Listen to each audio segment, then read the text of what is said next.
आज बालेनजीलाई धन्यवाद दिनुपर्छ हामीले चाहिँ। मेरो सरबाट मैले दिनेछु, किनभने गाँजा खाएर भए पनि सही बोलेको रहेछ कि। उहाँले के बोल्यो भने अब नेपालबाट यो मङ्गोललाई कुनै पनि पद दिनु हुँदैन रे फर्स्ट है। विशेष गरी हर्क सामाङलाई, किनकि हर्क सामाङ आयो भने भारतसँगको सम्बन्ध बिग्रिन्छ अरे।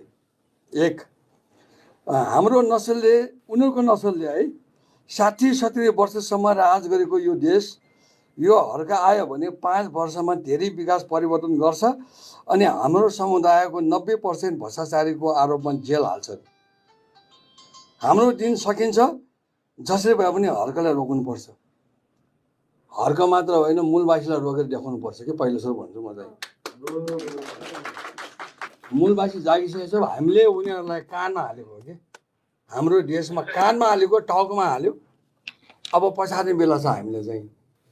पछाडि झगडा गरेर होइन, झगडा गऱ्यो भने हामी त राक्षस बन्नको मान्छे हो है।